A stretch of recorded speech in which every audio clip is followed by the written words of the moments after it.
नमस्कार मंडळी, श्री स्वामी समर्थ. माता लक्ष्मीचा आशीर्वाद सदैव आपल्यावर राहावा, घरात धनधान्य आर्थिक सुबत्ता असावी असं प्रत्येकालाच वाटत असते. तुम्ही खूप मेहनत करता पण पैसा टिकत नाही. पैसा येतो पण कोणत्या ना कोणत्या मार्गाने घराबाहेर निघून जातो. असं अनेक लोकांसोबत होतं. तुम्हालाही वाटत असेल पैसा आपल्याजवळ कायम टिकून राहावा, माता लक्ष्मीचा आशीर्वाद कायम आपल्यासोबत राहावा. आपल्यावरील सर्व संकट, विघ्न, बाधा, अडचणी मातेच्या कृपेने दूर व्हाव्यात यासाठी आपण अनेक उपाय, सेवा, तोटके देखील करत असतो. परंतु जर काही विशिष्ट तिथींना काही सेवा, काही उपाय जर केले तर त्याचं आपल्याला निश्चित फळ प्राप्त होत असतं. आपल्या आजूबाजूला आपण अनेक श्रीमंत लोक पाहतो. आता ही लक्ष्मी त्यांच्याकडे कशा प्रकारे टिकून राहते, कोणते असे ते उपाय करतात हे आपल्याला माहीत नसतं. म्हणूनच आज मी या व्हिडिओमध्ये हे श्रीमंत लोक माता लक्ष्मीचा आशीर्वाद प्राप्त करण्यासाठी कोणते उपाय करतात याविषयीचीच मी तुम्हाला अगदी थोडक्यात पण महत्त्वाची माहिती सांगणार आहे. तर व्हिडिओ शेवटपर्यंत पहा, जेणेकरून महत्त्वपूर्ण माहिती तुमच्यापर्यंत पोहोचेल. त्याचबरोबर चॅनलवर जर नवीन असाल तर चॅनलला सबस्क्राईब करा, जेणेकरून आपले असेच येणारे नवनवीन माहितीमय आणि भक्तिमय व्हिडिओ तुमच्यापर्यंत पोहोचत राहतील. तसेच व्हिडिओ पाहताना व्हिडिओला लाईक करायला देखील विसरू नका. जीवनामध्ये धन, वैभव, सौभाग्य आणि समृद्धी मिळवण्यासाठी माता लक्ष्मीची कृपा असणं अत्यंत महत्त्वाचं असतं. असं म्हणतात की माता लक्ष्मी जर तुमच्यावर नाराज झाली तर पैशाचा ओघ थांबतो, घरामध्ये संकट, विघ्न, अडचणी येतात, दारिद्र्य येतं. आणि माता लक्ष्मी जर प्रसन्न झाली तर तुमचे न होणारे काम देखील पटपट मार्गी लागते. ज्योतिषशास्त्रानुसार जर एखाद्या व्यक्तीनं काही साध्या आणि प्रभावी नियमांचं पालन केलं आणि विशिष्ट तिथीला जर केलं तर त्याला घरात बसून देखील माता लक्ष्मीचा कृपाशीर्वाद प्राप्त होऊ शकतो. केवळ संपत्ती मिळवण्याच नाही तर संपत्तीची स्थिरता, घरातील शांतता, फालतू खर्चांवर नियंत्रण ठेवणे आणि सकारात्मक ऊर्जेचा प्रसार होणे हे देखील माता लक्ष्मीच्या आशीर्वादानं होऊ शकतं. आणि त्यासाठीच आज आपण या व्हिडिओमध्ये काही उपाय जाणून घेणार आहोत. पौर्णिमा तिथी ही माता लक्ष्मीला समर्पित असून हिंदू धर्मशास्त्रानुसार जिथं भगवान श्री हरिविष्णूंचं वास्तव्य असते तर त्या ठिकाणी माता लक्ष्मी ही नेहमी वास करत असते. तेव्हा घरामध्ये पौर्णिमेच्या दिवशी माता लक्ष्मीची पूजा करण्यासोबतच श्री हरी भगवान विष्णूंची देखील पूजा करणं आवश्यक आहे. ही पूजा तुमच्यासाठी फलदायी ठरू शकते. आता ही पौर्णिमेला भगवान श्री हरी विष्णू आणि माता लक्ष्मीची पूजा करताना सर्वप्रथम भगवान श्री हरी विष्णूंची पूजा करायची आहे.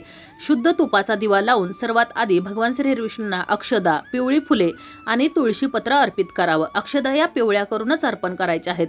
आणि त्यानंतर माता लक्ष्मीची पूजा करायची आहे. माता लक्ष्मीला कमळाचं फूल, तांदूळ अर्पण करून कापूर आणि सुगंधित धूप दीपाने तिचं पूजन करायचं आहे.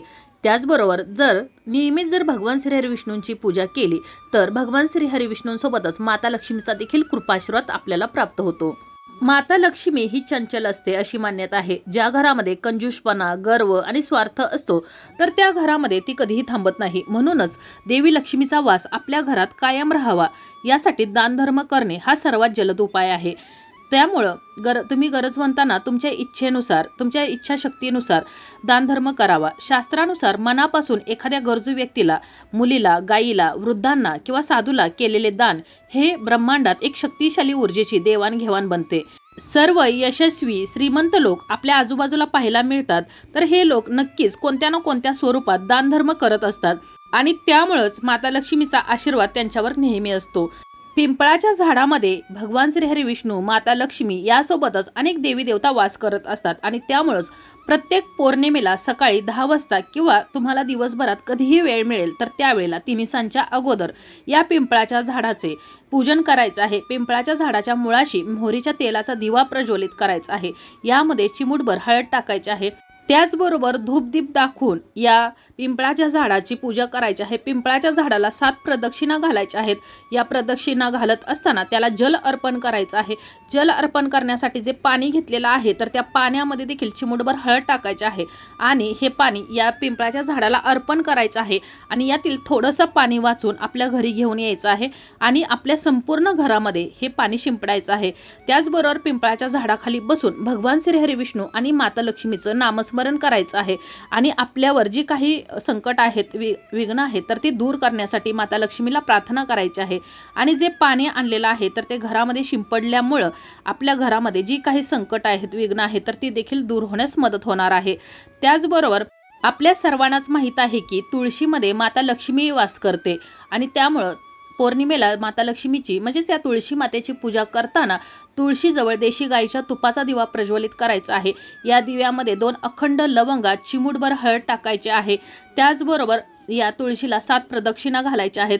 माता लक्ष्मीचं नामस्मरण करायचं आहे आणि या तुळशीला जे जल अर्पण करणार आहात तर त्या पाण्यामध्ये देखील चिमूटभर हळद, त्याचबरोबर कच्चं दूध 1 चमचाभर घालायचं आहे आणि असे हे पाणी या तुळशीला अर्पण करायचं आहे। यामुळे देखील माता लक्ष्मीचा आशीर्वाद आपल्याला आणि आपल्या संपूर्ण कुटुंबाला लाभतो। पौर्णिमेला माता लक्ष्मीची विधिवत पूजा सेवा करताना माता लक्ष्मीला प्रिय असणाऱ्या सर्व वस्तू तिला अर्पण करून ओम श्री महालक्ष्मी नमः या मंत्राचा 108 वेळा जप करायचा आहे। त्याचबरोबर आपला जो उंबरठा आहे, मुख्य घराचा प्रवेशद्वार आहे, तर त्या उंबरठ्यावर देखील 1 तुपाचा दिवा प्रज्वलित करून ठेवायचा आहे, जेणेकरून या दिव्याच्या प्रकाशाने हा दिवा 3 सांजेच्या वेळेला प्रज्वलित करायचा आहे। या दिव्याच्या प्रकाशाने माता लक्ष्मी आपल्या घराकडे आकर्षित होत असते आणि तिला आमंत्रित करण्यासाठी हा दिवा प्रज्वलित करायचा आहे। त्याचबरोबर माता लक्ष्मीला कमळाचं फूल किंवा गुलाबाचं फूल अर्पण करायचं आहे। तसेच पौर्णिमेच्या रात्री माता लक्ष्मीला नैवेद्याच्या स्वरूपात खीर बनवून ती चंद्राच्या प्रकाशात ठेवायची आहे आणि नंतर ती प्रसाद म्हणून ग्रहण करायची आहे। या पौर्णिमेच्या दिवशी सकाळी लवकर उठून आपल्या घराची स्वच्छता साफसफाई करायची आहे। घराच्या आजूबाजूची साफसफाई करायची आहे। ज्या ठिकाणी स्वच्छता असते, साफसफाई असते, तर त्या ठिकाणी माता लक्ष्मी नेहमी वास्तव्य करत असते। माता लक्ष्मीला स्वच्छता ही अत्यंत प्रिय आहे, त्यामुळं ही स्वच्छता करायची आहे। शक्य झाले तर दररोज सकाळी लवकर उठून आपल्या घराची साफसफाई, स्वच्छता करायची आहे, जेणेकरून आपल्या घरामध्ये माता लक्ष्मी नेहमी टिकून राहील। आणि त्यानंतर एका भांड्यामध्ये थोडंसं गंगाजल किंवा साधं जे पाणी असतं, स्वच्छ पाणी, तर ते घ्यायचं आहे आणि या पाण्यामध्ये चिमूटभर हळद आणि थोडंसं खडं मीठ टाकायचं आहे आणि हे पाणी आपल्या घरामध्ये संपूर्ण शिंपडायचं आहे, घराच्या आजूबाजूला शिंपडायचं आहे, जेणेकरून आपल्या घराच्या आजूबाजूला घरामध्ये जी निगेटिव्हिटी, नकारात्मकता पसरलेली आहे तर ती दूर होण्यास देखील मदत होणार आहे। त्याचबरोबर आपल्या सर्वांनाच माहीत आहे की श्रीफळ म्हणजेच नारळ हे देखील माता लक्ष्मीचं स्वरूप आहे आणि त्यामुळं आपल्या घरामध्ये, देवघरामध्ये या पौर्णिमेच्या दिवशी श्रीफळ आपल्याला स्थापन करायचं आहे। 1 कलश घ्यायचा आहे, तुम्ही तांब्याचा घेऊ शकता किंवा कोणत्याही धातूचा घ्यायचा आहे आणि त्यामध्ये पाणी घालून त्यामध्ये 1 रुपयाचं नाणं, 1 सुपारी ठेवायची आहे, सुपारी पूजेचीच ठेवायची आहे आणि त्यामध्ये हळदी कुंकू, अखंड अक्षदा टाकायच्या आहेत आणि त्यावरती 1 श्रीफळ स्थापन करायचं आहे आणि दररोज सकाळी आपण देवघरातील देवाची पूजा करताना हे जे पाणी आहे तर ते बदलायचं आहे। तुम्ही तुमच्या तुळशीमध्ये किंवा झाडामध्ये कोणत्याही कुंडीमध्ये तुम्ही हे पाणी टाकू शकता आणि दुसरे पाणी या कलशामध्ये भरायचं आहे। ही पूजा करताना, ही सेवा करताना ज्याप्रमाणे आपण माता लक्ष्मीची पूजा सेवा करतो तर त्याचप्रमाणे आपल्याला या श्रीफळाची देखील पूजा करायची आहे।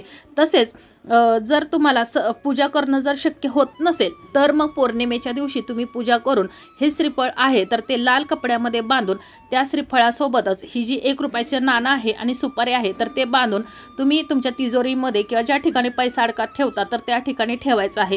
त्याचबरोबर तुम्ही जर एखाद्या महत्त्वाच्या कामासाठी जात असाल आणि ते काम जर पूर्णच होत नसेल तर त्यावेळेला यातील सुपारी आणि 1 रुपयाचं नाणं हे सोबत ठेवायचं आहे। त्यानंतर घरी आल्यानंतर पुन्हा एकदा ज्या ठिकाणी आपण लाल कपड्यामध्ये श्रीफळ बांधून ठेवलेलं आहे तर त्यामध्ये हे ठेवायचं आहे। ठेवण्यापूर्वी या सुपारीचा आणि 1 रुपयाचा नाण्याला अभिषेक करायचा आहे। पाण्याने करू शकता, दुधाने करू शकता, देवघरासमोर बसून हा अभिषेक करायचा आहे आणि त्यानंतर तुम्हाला हे तुमच्या तिजोरीत किंवा ज्या ठिकाणी धनधान्य ठेवतात त्या ठिकाणी ठेवायचे आहे किंवा हे श्रीफळ तुम्ही जरी देवघरामध्ये जरी ठेवलं तरी देखील चालेल। तर अशा प्रकारे तुम्हाला या ज्या मी सेवा सांगत आहे, उपाय सांगत आहे, तर ह्या पौर्णिमेला सेवा उपाय करायचा आहे। आपल्या आजूबाजूला जे श्रीमंत पैसेवाले लोक आपल्याला पाहायला मिळतात तर ते लोक अशाच प्रकारचे उपाय करून हे श्रीमंत झालेले असतात। तर त्याचबरोबर जर तुम्हाला कोणत्याही प्रकारचा मानसिक किंवा शारीरिक जर त्रास होत असेल तर पौर्णिमेच्या दिवशी स्नान करून सूर्यदेवाला जल अर्पण करावं। या दिवशी सूर्यदेवाला जल अर्पण केल्यानं सर्व प्रकारच्या मानसिक आणि शारीरिक त्रासांपासून मुक्ती मिळते। सकाळी आंघोळ करताना आंघोळीच्या पाण्यामध्ये देखील चिमूटभर हळद आणि थोडंसं खडं मीठ टाकायचं आहे। यामुळे आपल्या शरीरावर जी नकारात्मक ऊर्जा साचलेली आहे तर ती दूर होण्यास मदत होते। त्याचबरोबर दररोज जरी आपण हे जे हळद आणि चिमूटभर मीठ आपल्या आंघोळीच्या पाण्यामध्ये टाकलं तर अतिशय उत्तम, परंतु दररोज जरी शक्य होत नसेल तरी देखील ज्या विशिष्ट तिथी असतात म्हणजेच अमावस्या, पौर्णिमा, एकादशी, संकष्टी किंवा इतर सणवार तर त्यावेळेला हा उपाय करायचा आहे। त्याचबरोबर या पौर्णिमेच्या दिवशी घरामध्ये स्त्री सूक्त आणि पुरुष सूक्ताचे देखील पठण तुम्ही करू शकता।